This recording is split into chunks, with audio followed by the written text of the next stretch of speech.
ये कहानी है एक बहादुर नौजवान असद की, जो किस्मत के एक अजीब खेल में उलझ जाता है।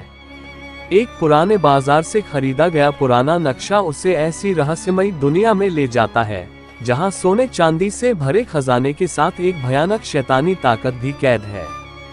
क्या असद इस रहस्य को सुलझा पाएगा? शहर के सबसे पुराने बाजार में घूमते हुए असद की नजर एक बूढ़े फकीर पर पड़ी। उसकी आंखों में रहस्यमयी चमक थी। उसने असद को बुलाया और कहा, यह नक्शा तेरी तकदीर बदल सकता है, लेकिन क्या तू तैयार है किस्मत का इम्तिहान देने के लिए? असद ने नक्शे को खोला। ये किसी खजाने तक पहुंचने का रास्ता दिखा रहा था, लेकिन उस पर अजीब अजीब चेतावनियां लिखी थी। जो लालच में फंसेगा वो हमेशा के लिए मिट जाएगा, जो दिलेर होगा वही सच तक पहुंचेगा। असद को लगा ये बस एक पुरानी कहानी होगी, लेकिन उसकी जिज्ञासा बढ़ चुकी थी। वह नक्शे पर बताए रास्ते पर निकल पड़ा, ये जाने बिना कि उसकी जिंदगी हमेशा के लिए बदलने वाली है।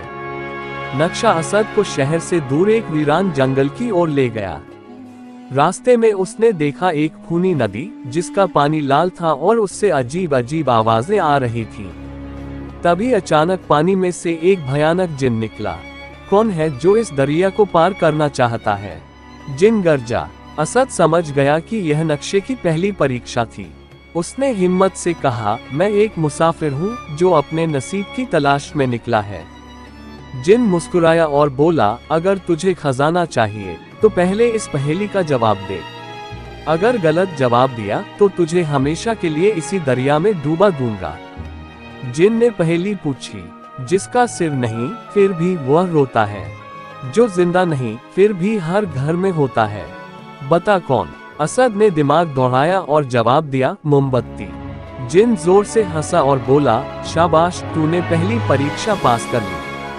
अब आगे बढ़। असद आगे बढ़ता गया और आखिरकार वह एक गुफा के सामने पहुंचा, जहां दरवाजे पर सोने के नाग खुदे हुए थे। जैसे ही उसने दरवाजा खोला, उसके सामने अंधेरा छा गया और वो एक रहस्यमयी दुनिया में पहुंच गया। वहां चारों तरफ सोना, हीरे और जवाहरात चमक रहे थे, लेकिन उनकी रखवाली करने वाला था एक शैतानी जिन, जो सदियों से वहां सोया हुआ था।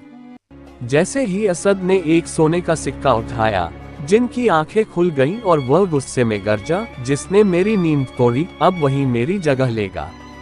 असद ने समझ लिया कि यह एक भयानक जाल था। उसने अपनी अक्ल का इस्तेमाल किया और झट से वही नक्शा जिन के सामने फेंक दिया।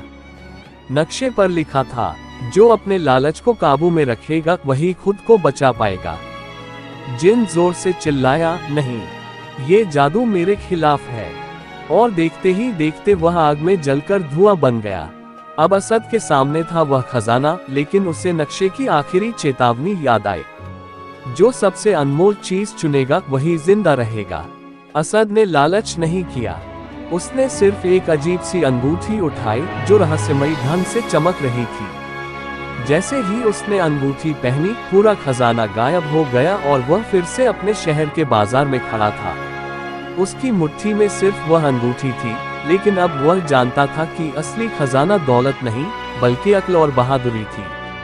असद ने जब अंगूठी को घुमाया तो अचानक उसके सामने वही बूढ़ा फकीर प्रकट हुआ और मुस्कुराकर बोला, बेटा, तूने सच्चे खजाने को चुना। यह अंगूठी तुझे वह सब देगी जो तेरे दिल की सच्ची ख्वाहिश होगी। लेकिन याद रखना, लालच तुझे फिर उसी गायब खजाने की कैद में पहुंचा सकता है। असद ने अंगूठी को संभाल लिया और मुस्कुराकर अपने सफर की तरफ बढ़ गया, क्योंकि उसे अब पता था कि असली ताकत दौलत में नहीं, बल्कि इंसान की नीयत और बहादुरी में होती है। सीख। इस कहानी से हमें ये सीख मिलती है कि लालच इंसान को बर्बाद कर सकता है, लेकिन जो अपनी अक्ल और हिम्मत से काम लेता है वही असली जीत हासिल करता है।